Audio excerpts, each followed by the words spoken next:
ಸಖತ್ ಖಾರ ಬಣ್ಣ ಮತ್ತು ರುಚಿ ಆಚಿ ಚಿಲ್ಲಿ ಪೌಡರ್.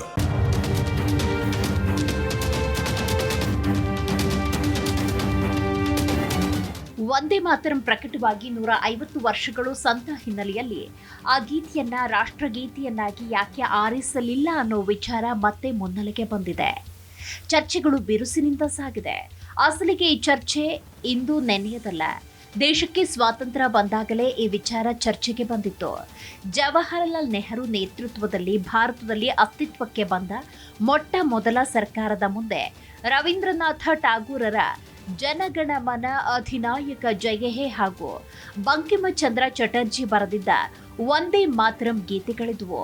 ಆಗಲೂ ರಾಜಕೀಯ ವಲಯದಿಂದ ಸಾಮಾಜಿಕ ವಲಯಗಳಿಂದ ಹಲವಾರು ಒತ್ತಡಗಳು ಬಂದಿದ್ವು. ಕೆಲವರು ಜನಗಣಮನ ಗೀತೆಯೇ ರಾಷ್ಟ್ರಗೀತೆ ಆಗಬೇಕು ಅಂದಿದ್ರೆ, ಮತ್ತೆ ಕೆಲವರು ವಂದೇ ಮಾತರಂ ಗೀತೆಗೆ ರಾಷ್ಟ್ರಗೀತೆಯ ಸ್ಥಾನಮಾನ ಸಿಗಬೇಕು ಅಂತ ವಾದಿಸಿದ್ರು. ಅನೇಕ ಚರ್ಚೆಗಳು, ಸರಣಿ ಉಪನ್ಯಾಸಗಳು ಇತ್ಯಾದಿಗಳೆಲ್ಲ ನಡೆದು ಆ ಎಲ್ಲೆಡೆಯಿಂದ ಮಾಹಿತಿಯ ಆಧಾರದಲ್ಲಿ 1948ರ ಮೇ 21ರಂದು ನೆಹರು ಸಂಪುಟ ಸಭೆಯಲ್ಲಿ ಜನಗಣಮನಕ್ಕೆ ರಾಷ್ಟ್ರಗೀತೆಯ ಮೊಹರು ಒತ್ತಲಾಯಿತು. ಹಾಗಾದ್ರೆ ಜನಗಣಮನ ಆಯ್ಕೆಗೆ ನೆಹರು ಕೊಟ್ಟ ಕಾರಣವೇನು? ತಮ್ಮ ಸರ್ಕಾರವು ವಂದೇ ಮಾತರಂ ಕೈಬಿಟ್ಟು ಜನಗಣಮನ ಹಾಡನ್ನ ಆಯ್ಕೆ ಮಾಡಿಕೊಂಡಿದ್ದಕ್ಕೆ ಕಾರಣಗಳನ್ನ ಉಲ್ಲೇಖಿಸಿ ನೆಹರು ಪತ್ರ ಬರೆದಿದ್ರು. ಪಶ್ಚಿಮ ಬಂಗಾಳದ ಮೊದಲ ಮುಖ್ಯಮಂತ್ರಿಯಾಗಿದ್ದ ಬಿಸಿ ರಾಯ್ ಹಾಗೆ ಬಿಜೆಪಿ ಮೂಲ ರೂಪವಾದ ಜನಸಂಘವನ್ನ ಕಟ್ಟಲು ತಯಾರಿ ನಡೆಸ್ತಾ ಇದ್ದ ಶ್ಯಾಮ್ ಪ್ರಸಾದ್ ಮುಖರ್ಜಿಯವರಿಗೆ ಪತ್ರವನ್ನ ಬರೆದಿದ್ರು ನೆಹರು. 1948ರ ಜೂನ್ 15ರಂದು ಬಿಸಿ ರಾಯ್ ಅವರಿಗೆ ಬರೆದಿದ್ದ ಪತ್ರದಲ್ಲಿ ವಂದೇ ಮಾತರಂ ನಿಜಕ್ಕೂ ಅದ್ಭುತವಾದ ಗೀತೆ, ಆದರೆ ಅದರಲ್ಲಿ ಅತಿಯಾದ ಸಂಸ್ಕೃತ ಪದಗಳಿವೆ, ಸರಳವಾಗಿಲ್ಲ. ಅದು ನಮ್ಮ ದೇಶದ ಕೋಟ್ಯಾಂತರ ಅಶಿಕ್ಷಿತ ಸಮುದಾಯಗಳಿಗೆ ಹಾಗೂ ಸ್ಥಳೀಯ ಭಾಷೆಗಳನ್ನೇ ನಿತ್ಯವೂ ಬಳಸುವ ಕೋಟ್ಯಾಂತರ ಜನಸಾಮಾನ್ಯರಿಗೆ ಉಚ್ಚರಿಸುವುದು ಕಷ್ಟವಾಗುತ್ತೆ ಎಂಬುದನ್ನ ತಜ್ಞರು ವಿವರಿಸಿದ್ದಾರೆ. ಆದರೆ ಜನಗಣಮನ ಗೀತೆ ಹಾಗಲ್ಲ. ಅದರಲ್ಲಿ ಸಂಸ್ಕೃತದ ಹೆಚ್ಚು ಪದಗಳಿಲ್ಲ. ಉಚ್ಚಾರಣೆ ಮಾಡುವುದು ತೀರಾ ಸರಳವಾಗಿದೆ. ಆ ಹಿನ್ನೆಲೆಯಲ್ಲಿ ಜನಗಣಮನವನ್ನೇ ರಾಷ್ಟ್ರಗೀತೆಯನ್ನಾಗಿ ಆಯ್ಕೆ ಮಾಡಿಕೊಂಡಿದ್ದೇವೆ. ಆದರೆ ವಂದೇ ಮಾತರಂ ಗೀತೆಗೂ ಅನ್ಯಾಯವಾಗಲು ಬಿಡುತ್ತಿಲ್ಲ. ಅದು ನಮ್ಮ ರಾಷ್ಟ್ರೀಯ ಗೀತೆಯಾಗಿರುತ್ತೆ ಅಂತ ತಿಳಿಸಿದ್ದಾರೆ. ಉಚ್ಚಾರಣೆಯ ಜೊತೆಗೆ ಸಮಯದ ಸಮಸ್ಯೆ.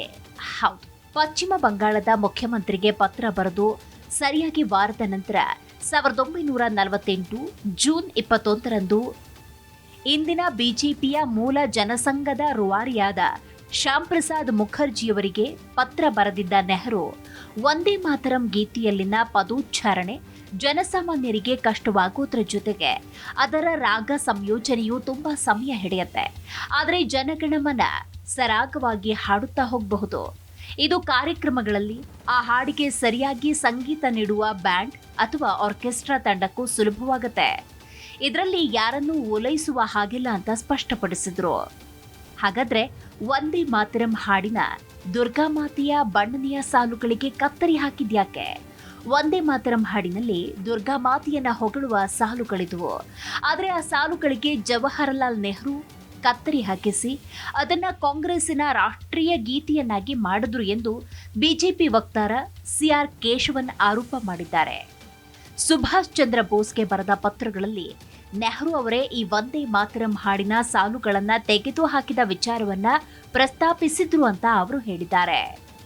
ಈ ನಡುವೆ ಉತ್ತರ ಪ್ರದೇಶದ ಮುಖ್ಯಮಂತ್ರಿ ಯೋಗಿ ಆದಿತ್ಯನಾಥ್ ರಾಜ್ಯದ ಎಲ್ಲಾ ಶಾಲೆಗಳಲ್ಲಿ ವಂದೇ ಮಾತರಂ ಗಾಯನವನ್ನ ಕಡ್ಡಾಯಗೊಳಿಸಿ ಘೋಷಣೆ ಮಾಡಿದ್ದಾರೆ. ಇದರ ಉದ್ದೇಶವು ವಿದ್ಯಾರ್ಥಿಗಳಲ್ಲಿ ದೇಶದ ಬಗ್ಗೆ ಗೌರವ, ಹೆಮ್ಮೆ ಮೂಡಿಸುವುದಾಗಿದೆ. ರಾಷ್ಟ್ರಗೀತೆಯನ್ನ ವಿರೋಧಿಸುವವರನ್ನ ಅವರು ತೀವ್ರವಾಗಿ ಟೀಕಿಸಿದ್ರು ಮತ್ತು ಭಾರತದ ಏಕತೆಗೆ ಧಕ್ಕೆ ತರಲು ಯತ್ನಿಸುವ ಶಕ್ತಿಗಳನ್ನ ಹೂತು ಹಾಕುವಂತೆ ಕರೆ ಕೊಟ್ಟಿದ್ದಾರೆ. ಈ ನಡುವೆ ಸಂಸತ್ನಲ್ಲಿ ವಂದೇ ಮಾತರಂ ಗೀತೆಯು ಬ್ರಿಟಿಷರ ಎದುರು ಬಂಡೆಯಂತೆ ನಿಂತಿತ್ತು ಅಂತ ಪ್ರಧಾನಿ ನರೇಂದ್ರ ಮೋದಿ ಹೇಳಿದ್ದಾರೆ. ವಂದೇ ಮಾತರಂ ಗೀತೆಯ 150ನೇ ವಾರ್ಷಿಕೋತ್ಸವದ ಕುರಿತು ಪ್ರಧಾನಿ ನರೇಂದ್ರ ಮೋದಿ ಲೋಕಸಭೆಯಲ್ಲಿ ಚರ್ಚೆ ನಡೆಸಿದ್ದಾರೆ. ವಂದೇ ಮಾತರಂ ಭಾರತದ ಸ್ವಾತಂತ್ರ್ಯ ಬಲಿದಾನದ ಮಂತ್ರವಾಗಿತ್ತು. ವಂದೇ ಮಾತರಮನ್ನ ನಾವೆಲ್ಲರೂ ಬುದ್ಧಿವಂತಿಕೆಯಿಂದ ಬಳಸಿಕೊಂಡ್ರೆ ಅದು ಮುಂದಿನ ಪೀಳಿಗೆಗೆ ಸ್ಫೂರ್ತಿಯಾಗಬಹುದು ಅಂದ್ರು. ವಂದೇ ಮಾತರಂ ಮಂತ್ರ ಸ್ವಾತಂತ್ರ್ಯ ಚಳವಳಿಗೆ ಶಕ್ತಿ ತುಂಬಿತು.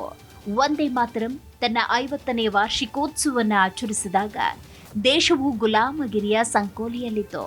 ಅದು ತನ್ನ 100ನೇ ವಾರ್ಷಿಕೋತ್ಸವವನ್ನು ಆಚರಿಸಿದಾಗ ದೇಶ ತುರ್ತು ಪರಿಸ್ಥಿತಿಯ ಸಂಕೋಲೆಯಲ್ಲಿ ಸಿಲುಕಿತ್ತು ಮತ್ತು ಸಂವಿಧಾನದ ಕತ್ತು ಹಿಸುಕಲಾಯಿತು. ವಂದೇ ಮಾತರಂನ 150ನೇ ವಾರ್ಷಿಕೋತ್ಸವದ ಐತಿಹಾಸಿಕ ಸಂದರ್ಭವನ್ನ ವೀಕ್ಷಿಸುವ ಅದೃಷ್ಟವನ್ನ ನಾವೆಲ್ಲರೂ ಹೊಂದಿದ್ದೇವೆ ಅಂತ ಹೇಳಿದ್ರು.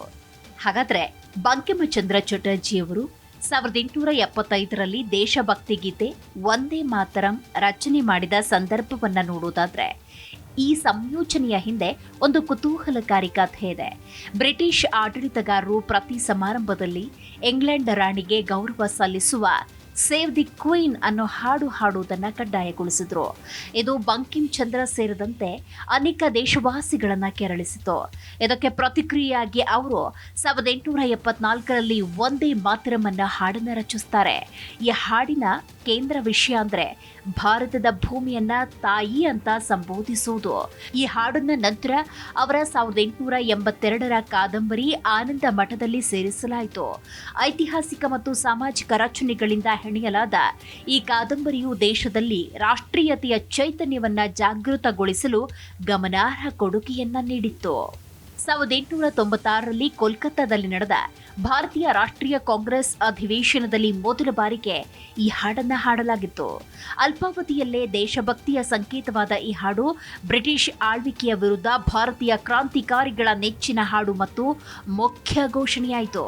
ದೇಶಾದ್ಯಂತ ಕ್ರಾಂತಿಕಾರಿ ಮಕ್ಕಳು, ಯುವಕರು, ವಯಸ್ಕರು ಮಾತ್ರವಲ್ಲದೆ ಭಾರತೀಯ ಮಹಿಳೆಯರು ಸಹ ಸ್ವಾತಂತ್ರ್ಯ ಹೋರಾಟದ ಅದೇ ಘೋಷಣೆಯನ್ನ ಪ್ರತಿಧ್ವನಿಸಿದ್ದರು.